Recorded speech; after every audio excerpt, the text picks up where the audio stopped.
Thanks for joining us for Beyond the Minute, where we take a deep dive into the weekly real estate numbers so you can better understand the current market and we can provide you the knowledge and insight you need to have the confidence to dominate this market and your next real estate transaction.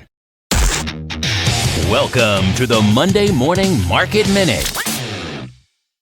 Family inventory from South San Francisco to Redwood City right now is 195. That's down from 207 of last week. Last year at this time, that number was 227. And in 2017, that number was 109. Very, very interesting. We had 30 homes come on the market and only 28 homes go into contract. Last week, that number was 32. Condominiums right now, 121 condominiums on the market. That's down from 127 of last week. We had 14 condominiums come on the market and a whopping 24 condominiums going to contract. That's a very, very healthy sales number. We also had 14 homes either expire, cancel, or withdraw from the marketplace, and we had 18 price reductions. Last year this time, that number was 30. So total from South San Francisco to Redwood City, single family homes and condominiums inventory is 316. And now, your hosts, with over 60 years of local Bay Area experience and hundreds of millions of dollars of closed real estate transactions, Timothy and Dan Gilmartin.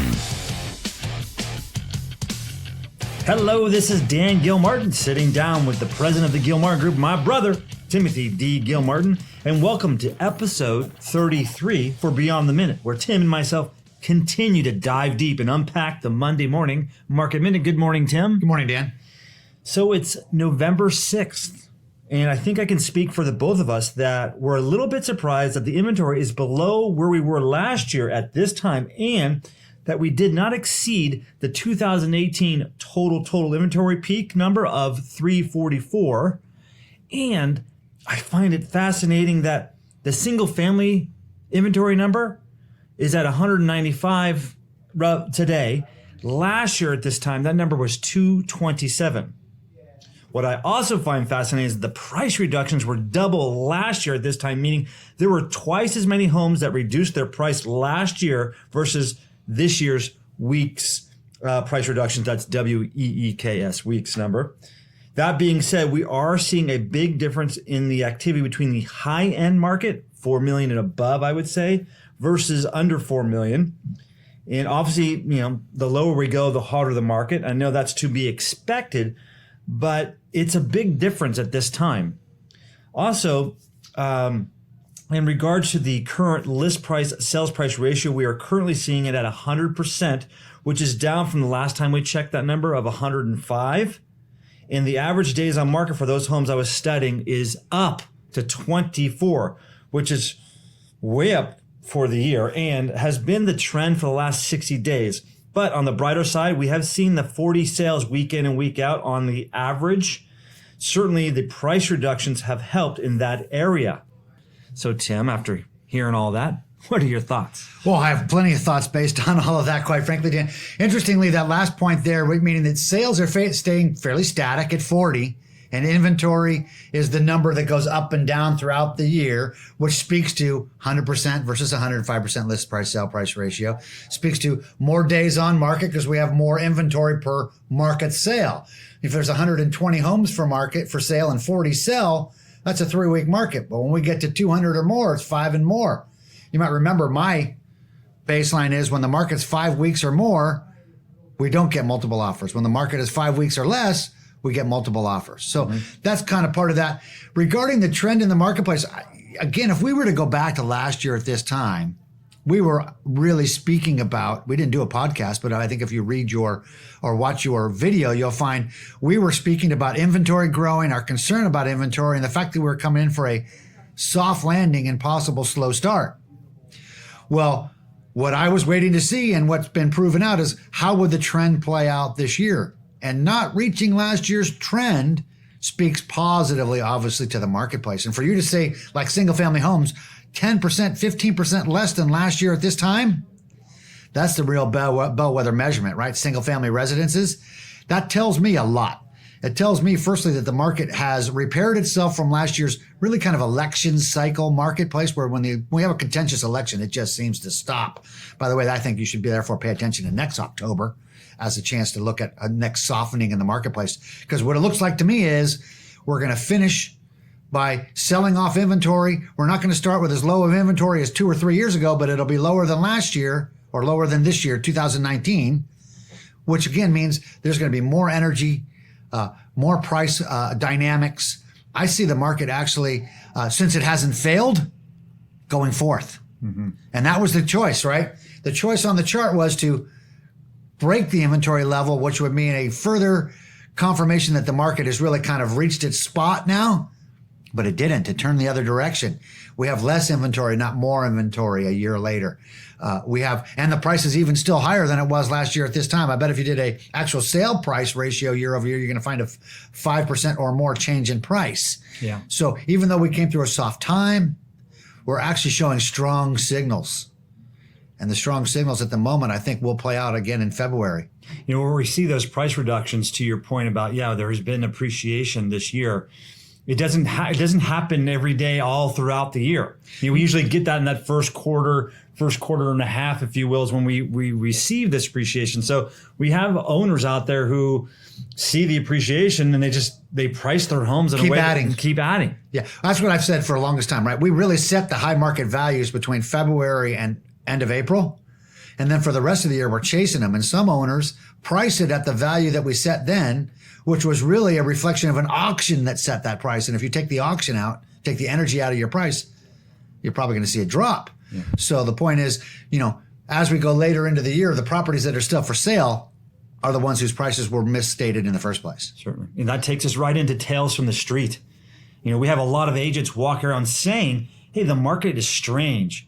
And what they're really speaking to is, some homes are selling and some homes aren't.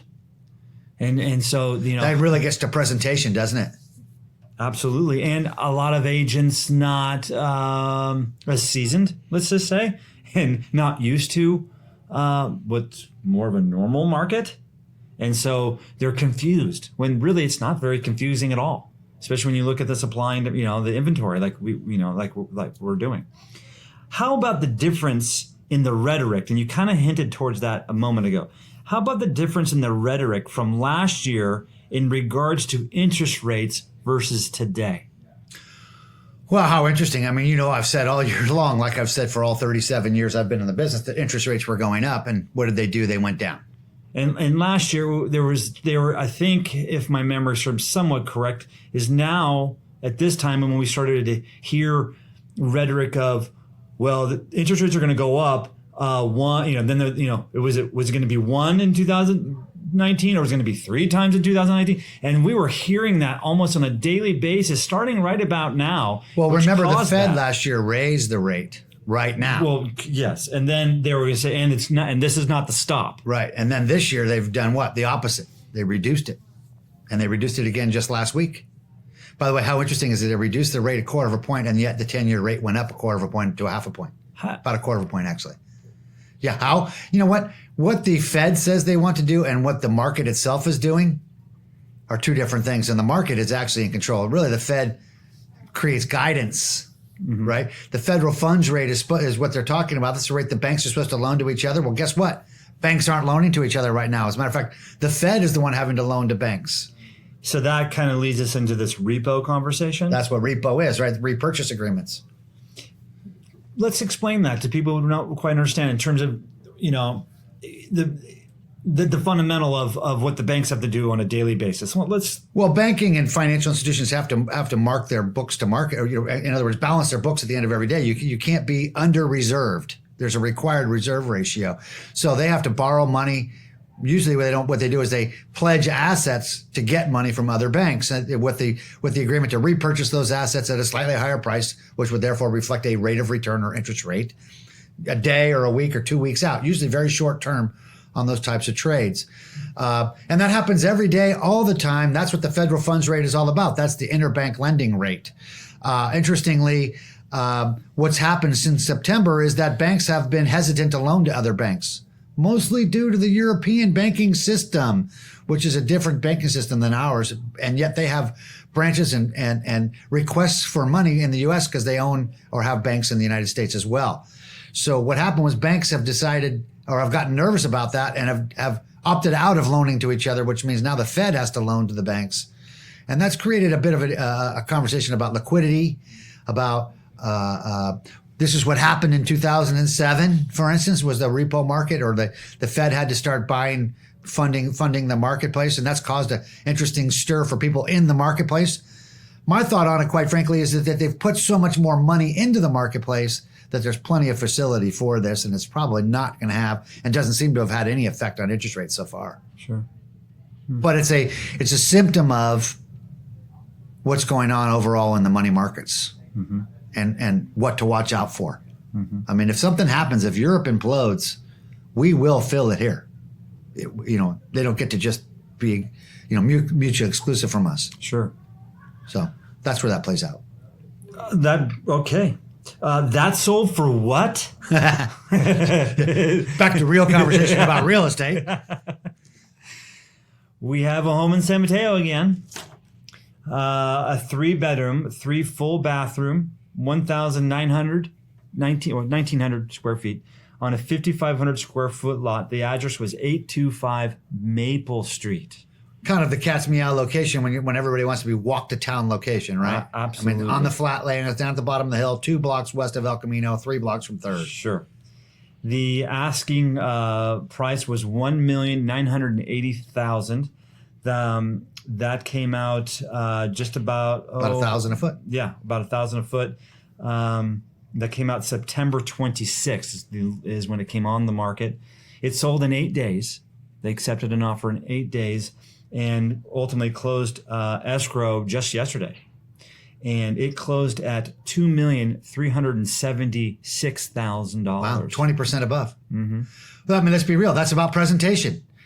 Presentation was right price, right condition, and therefore presentably, and right location. All those 3 things coincide for, there's more than one person who wants that house.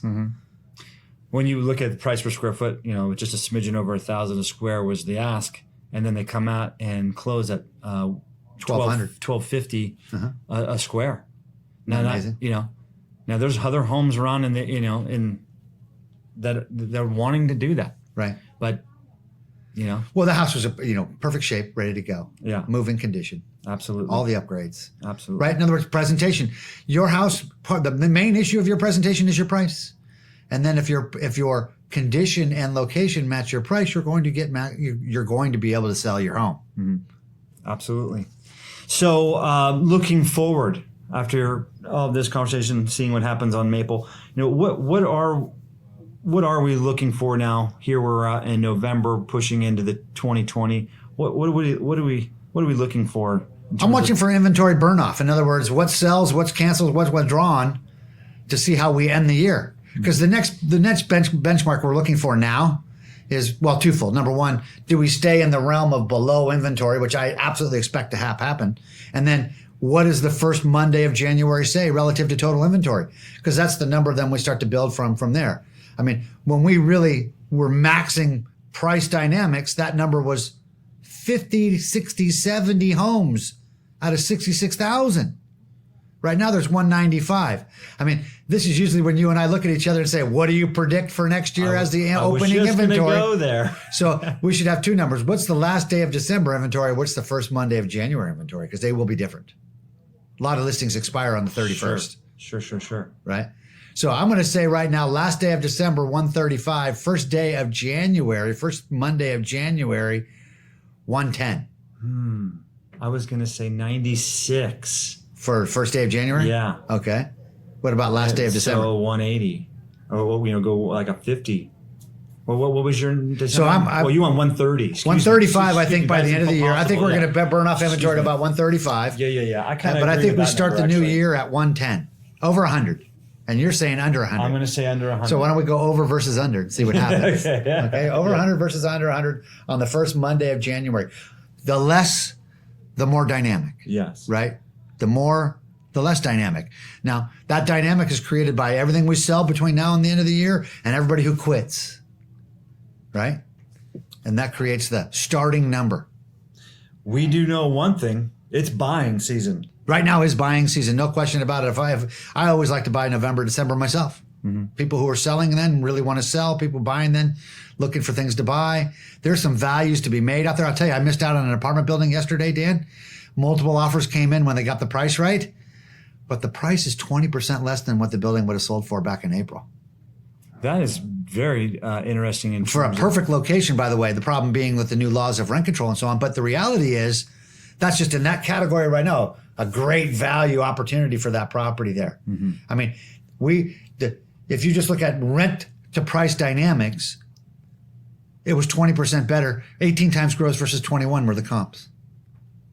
Which 21 seems crazy, but so does 18, but that's reality, right? So that's a 20% drop or you get 20% more income for the same price. Well, now that's a deal. Hello. Right, exactly. So I'll tell you what, right now, for instance, for the investors listening, very interesting multi-residential investment opportunities available due to rent control changes. Call me if you'd like to talk about rent control because, as much as we don't want it, it does create certain opportunities within the marketplace, inclusive of consistent tenants. Vacancy is being an issue that gets almost taken away in rent control.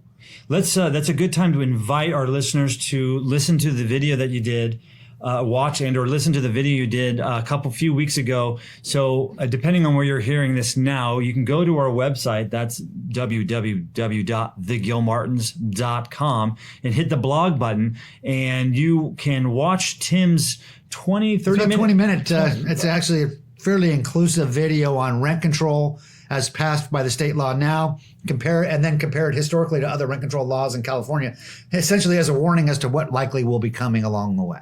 And without getting into the entire presentation, why don't you name the 2 or 3 dates that are very important Well, there's 3 things you do need to know. Number 1, there's a cap on rent. Number 2, there's a cap on eviction, meaning just cause eviction. And number 3, there's certain dates that you have to have notifications out to your tenants for. So those are things you will want to watch that video for. The dates that are coming at you: January 1st, July 1st, August 1st. And we just passed the October 31st, which was in your presentation. October 31st, but then again, now every little town in San Mateo County has gone and had an emergency ordinance passed that made October 31st date actually moot as well. Okay. So very interesting what's going on. It's very politically charged.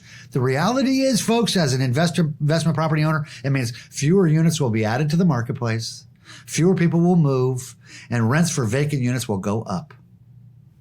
I do believe we may have even put that on the podcast stream. So, if you want, you definitely want, check into that. You should definitely go see the video. Want to watch this and lots of information that Tim put together. So go to our blog at our website, thegilmartins.com, and you're certainly going to be happy that you went and did that.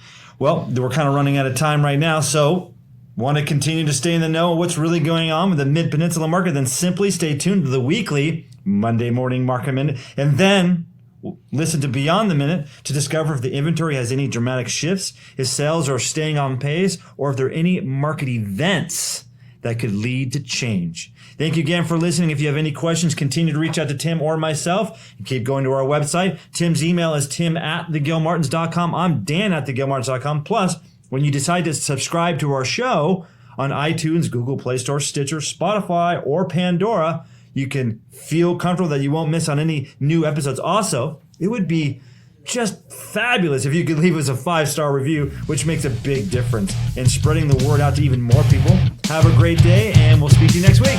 Thanks, Dan. Thank you.